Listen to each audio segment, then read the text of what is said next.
Bonjour à tous. Nadine Guingamp, ingénieure d'études à l'IFIP, Institut du Port, en charge du dossier qualité de l'air. L'amélioration de la qualité de l'air est un des enjeux de demain, et les particules font partie intégrante de cette qualité de l'air. Mais comment l'élevage porcin contribue-t-il à la production de particules? Et est-il envisageable de réduire leur production, leur émission dans l'atmosphère, par des voies techniques?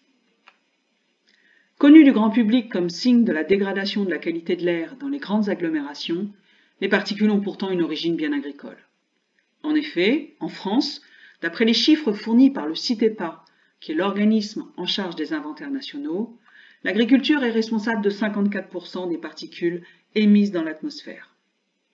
L'élevage, toute production animale confondue, représente à peine 1/10 de la contribution de l'agriculture, avec 6% des émissions nationales.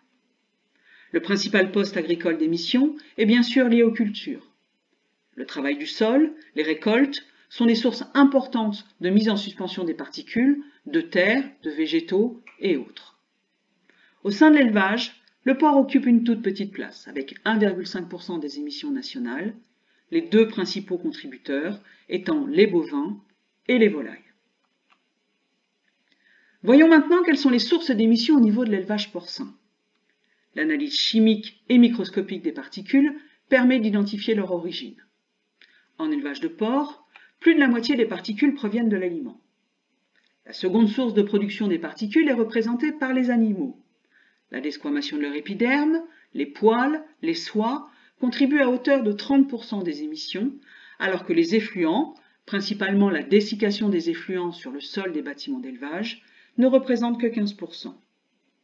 Bien sûr, dans le cas d'élevage sur paille, la litière représente une source majeure de particules qui vient directement concurrencer l'aliment à la première place.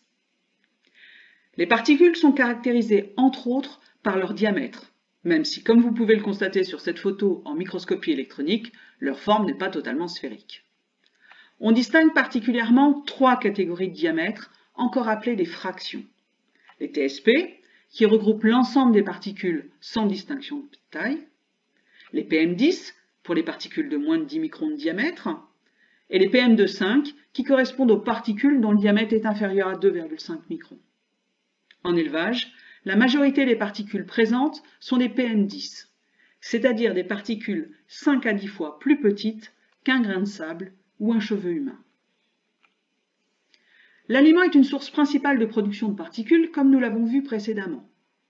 En élevage porcin, on parle d'alimentation sèche quand l'aliment est présenté sous forme de granulés ou de farine, et d'alimentation liquide quand il s'agit de soupe.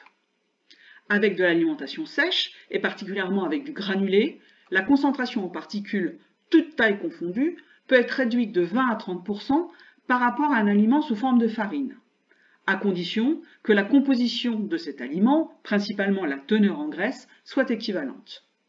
De la même manière, avec de la soupe, la concentration en particules est réduite de 25% par rapport à du granulé. L'alimentation liquide permet donc une réduction drastique de la concentration en particules dans l'ambiance des bâtiments d'élevage par rapport à l'alimentation sèche. Élever les animaux sur litière conduit à augmenter la concentration en particules dans l'ambiance.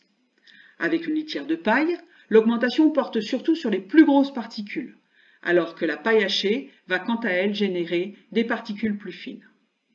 Ce phénomène est largement amplifié dans le cas de la litière de Sure, où on observe une augmentation drastique des particules fines.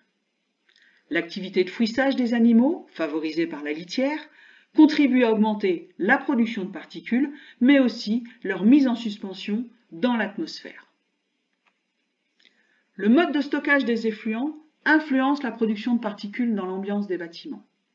Avec du raclage, la concentration en particules peut être réduite de 30 à 40% par rapport à un stockage classique des lisiers en préfosse.